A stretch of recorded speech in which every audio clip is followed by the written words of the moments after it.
Assalamualaikum warahmatullahi wabarakatuh. Halo mahasiswa-mahasiswi sekalian, bertemu kembali bersama saya pada mata kuliah Sistem Pendukung Keputusan. Kali ini kita akan belajar mengenai topik metode TOPSIS dalam sistem pengambilan keputusan.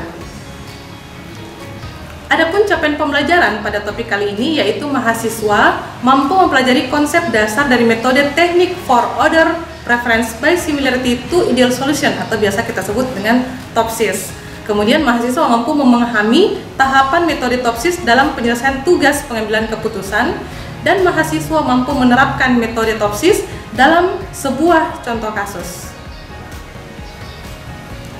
Teknik for order preference by similarity ideal solution atau TOPSIS adalah salah satu metode untuk menyelesaikan masalah multi attribute decision making yang didasarkan pada konsep di mana alternatif dipilih yang terbaik tidak hanya memiliki jarak terpendek dari solusi ideal positif, namun juga memiliki jarak yang terpanjang dari solusi ideal negatif. Solusi ideal positif merupakan nilai terbaik untuk semua kriteria dari alternatif yang ada. Sedangkan solusi ideal negatif merupakan nilai terburuk untuk semua kriteria dari alternatif yang ada.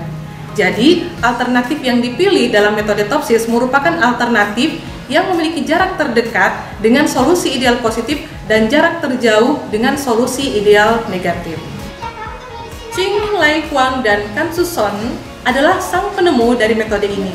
Mereka adalah profesor di bidang teknik industri pada Kansas State University. Penelitian beliau meliputi teknik optimasi, rekayasa sistem, bioteknologi, manajemen kualitas lingkungan, serta bidang terkait lainnya.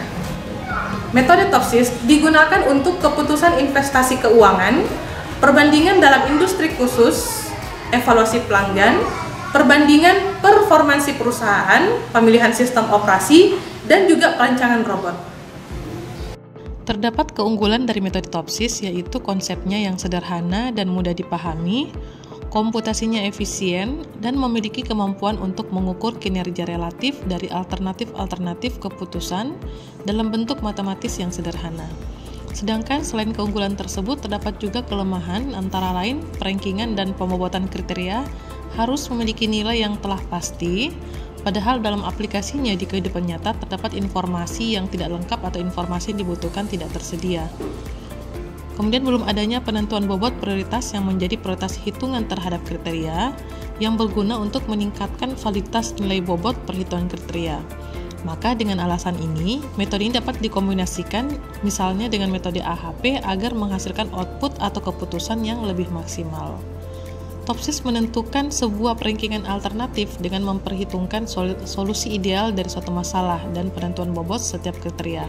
Namun kurang baiknya jika digunakan dalam mendapatkan bobot yang memperhitungkan hubungan antara kriteria. Terdapat 13 tahapan metode TOPSIS dalam penentuan keputusan, yang mana tentunya tahapan-tahapan ini hampir sama dengan tahapan-tahapan pada metode yang telah saya jelaskan sebelumnya. Seperti tahap pertama, mengidentifikasi masalah, tahap kedua, menentukan kriteria dan subkriteria, tahap ketiga, menentukan bobot setiap kriteria, tahap keempat, melakukan normalisasi bobot kriteria, tahap kelima, memberikan nilai parameter untuk setiap kriteria pada setiap alternatif, tahap keenam, melakukan normalisasi data untuk setiap kriteria pada setiap alternatif jika data belum normal. Tahap ketujuh, menghitung rata geometrik subkriteria jika dalam satu kriteria terdapat subkriteria.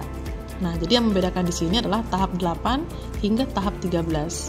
Di mana pada tahap 8 kita akan membuat matriks ternormalisasi, kemudian dilanjutkan pada tahap 9 membuat matriks ternormalisasi terbobot, dan tahap 10 menentukan matriks solusi ideal positif A+ dan negatif A-. Selanjutnya pada tahap ke-11 menghitung jarak nilai setiap alternatif terhadap solusi ideal positif dan juga solusi ideal negatif. Dan terakhir pada tahap 12 kita akan menetapkan nilai preferensi yang menjadikan dasar untuk melanjutkan ke tahap 13 melakukan perankingan. Tahap pertama hingga tahap ke-7 pada metode TOPSIS sama halnya dengan tahap pertama hingga tahap ke-7 pada dua metode yang telah saya jelaskan pada video sebelumnya. TOPSIS membutuhkan rating kinerja setiap alternatif A yang ke I pada setiap kriteria XJ yang ternormalisasi, di mana Rij diperoleh dari Xij dibagi akar dari Xij kuadrat, dengan I sama dengan 1, 2, dan seterusnya hingga N, dan J sama dengan 1, 2, hingga M. Jadi perlu diingat matriks Anda adalah sejumlah N baris dan sejumlah M kolom. Rij adalah elemen dari matriks keputusan yang ternormalisasi dan Xij adalah elemen dari matriks keputusan X. Tahap ke-9 membuat matriks Y, yaitu matriks ternormalisasi terbobot. Solusi ideal positif dan solusi ideal negatif dapat ditentukan berdasarkan rating bobot ternormalisasi Y baris ke I kolom ke J. Jadi, Yij dihitung berdasarkan nilai WI dikali Rij, di mana WI adalah bobot kriteria ke I dan Rij adalah elemen dari matriks keputusan yang ternormalisasi R dengan I sama dengan 1, 2, dan seterusnya hingga N, dan J sama dengan 1, 2, dan seterusnya hingga M. Pada tahap ke-10, kita akan menentukan solusi ideal positif dan negatif. Solusi ideal positif dinotasikan dengan A+, sedangkan solusi ideal negatif dinotasikan dengan A-. Berikut ini adalah persamaan dari A+ dan A-. A+ merupakan elemen matriks solusi ideal positif dan A- merupakan elemen matriks solusi ideal negatif. Dengan Y plus kolom J adalah nilai maksimum elemen dari matriks keputusan yang ternormalisasi terbobot Y jika J adalah atribut keuntungan, atau sebaliknya nilai minimum elemen dari matriks keputusan yang ternormalisasi terbobot Y jika J adalah atribut biaya. Dan untuk Y minus kolom J adalah nilai minimum elemen dari matriks keputusan yang ternormalisasi terbobot Y jika J adalah atribut keuntungan, atau sebaliknya nilai maksimum elemen dari matriks keputusan yang ternormalisasi terbobot Y jika J adalah atribut biaya. Tahap selanjutnya adalah menentukan jarak antara alternatif A yang ke I dengan solusi ideal positif dan negatif. Jarak antara alternatif A yang ke I dengan solusi ideal positif dirumuskan sebagai DI plus sama dengan akar dari sigma YIJ dikurang YI plus pangkat 2, di mana J sama dengan 1 hingga M dan I sama dengan 1 hingga N. Jarak antara alternatif A yang ke I dengan solusi ideal negatif dirumuskan sebagai DI minus sama dengan akar dari sigma YIJ dikurang YI min pangkat 2, di mana J sama dengan 1 hingga M dan I sama dengan 1 hingga N. M adalah banyaknya kriteria atau kolom dan N adalah banyaknya alternatif atau baris. Tahap 12 adalah menentukan nilai preferensi untuk setiap alternatif, di mana nilai preferensi dihitung berdasarkan jarak antara alternatif A yang ke I dengan solusi ideal negatif dibagi dengan jarak antara alternatif A yang ke I dengan solusi ideal negatif ditambah jarak antara alternatif A yang ke I dengan solusi ideal positif. Nilai V yang lebih besar mengindikasi bahwa alternatif A yang ke I lebih dipilih. Jadi, pada tahap terakhir, dilakukan rankingan alternatif yang diurutkan dari nilai V yang terbesar ke nilai yang terkecil. Alternatif dengan nilai V yang terbesar merupakan solusi terbaik. Berikut adalah studi kasus pengambilan keputusan yang akan kita selesaikan menggunakan metode TOPSIS. Pada bagian marketing di perusahaan yang bergerak di bidang perangkat teknologi, ingin ekspansi dan mengembangkan pangsa pasar di berbagai daerah. Adapun perangkat teknologi yang sedang dianalisis yaitu handphone. Ada 3 tipe HP yang akan dianalisis untuk melihat sejauh mana daya serap konsumen selama ini terhadap 3 tipe handphone tersebut. Adapun tipenya antara lain N70, N73, dan N80. Adapun faktor-faktor yang akan dijadikan acuan antara lain harga, kamera, memori, berat, dan keunikan. Berikut adalah tabel hasil penilaian 3 jenis HP terhadap kriteria-kriteria tersebut. Kita mulai dari tahap pertama, yaitu identifikasi masalah. Tujuan pada kasus ini adalah memilih tipe handphone yang diprioritaskan untuk dipromosikan dan ditingkatkan produksinya. Adapun alternatifnya yaitu handphone dengan tipe N70, N73, dan N80. Tahap kedua, menentukan kriteria, di mana terdapat 5 kriteria yang dijadikan acuan dalam pengambilan keputusan, yaitu harga, yang kita beri kode dengan C1, dan telah kita tentukan sifat kriterianya yaitu cost. Kamera, C2 bersifat benefit, memori C3 bersifat benefit, berat C4 bersifat cost, dan keunikan C5 bersifat benefit. Tahap ketiga, menentukan bobot setiap kriteria. Dalam hal ini, pengambil keputusan menentukan bobot di setiap kriteria yang ditunjukkan pada tabel, yaitu harga 0,45, kamera 0,25, memori 0,15, berat 0,1, dan keunikan 0,05. Pada tahap keempat, normalisasi bobot tidak dilakukan karena bobot sudah normal. Di tahap kelima dan keenam, nilai parameter dan normalisasi terhadap data alternatif tidak dilakukan karena semua parameter pada alternatif sudah berupa angka dan sudah normal. Kemudian pada tahap ketujuh, menghitung rata geometrik dan tidak dilakukan karena data tidak memiliki subkriteria. Tahap ke-8, dihitung matriks ternormalisasi di mana R pada baris I kolom J diperoleh dari nilai XIJ dibagi akar dari sigma XIJ kuadrat, di mana I sama dengan 1 hingga N. N adalah baris yang berjumlah 3 karena terdiri dari 3 kriteria. Jadi, R pada baris 1 kolom 1 sama dengan nilai X pada baris 1 kolom 1 dibagi dengan akar dari nilai C1 pada A1 kuadrat ditambah nilai C1 pada A2 kuadrat ditambah nilai C pada A3 kuadrat sama dengan 80 dibagi akar dari 80 kuadrat ditambah 80 kuadrat ditambah 90 kuadrat sama dengan 0,55337. Dengan cara yang sama dilakukan untuk menghitung nilai R1C2 hingga R1C5 dan seterusnya ke bawah. Matriks keputusan ternormalisasi terbobot atau Y diperoleh dari bobot preferensi yang telah dihitung pada tahap 4, yaitu 0,45, 0,25, 0,15, 0,1, dan 0,05 dikali nilai matrik rating kinerja yang telah dihitung pada tahap sebelumnya. Sebagai contoh, kita akan menghitung nilai Y11 atau Y pada baris 1 kolom 1 sama dengan nilai bobot C1 dikali nilai R baris 1 kolom 1 sama dengan 0,249. Contoh lagi, kita menghitung Y12 sama dengan bobot C2 dikali nilai R12 dan seterusnya dengan cara yang sama. Tahap 10 dihitung nilai solusi ideal positif dan solusi ideal negatif. Jadi perlu diingat sifat dari kriteria yang digunakan.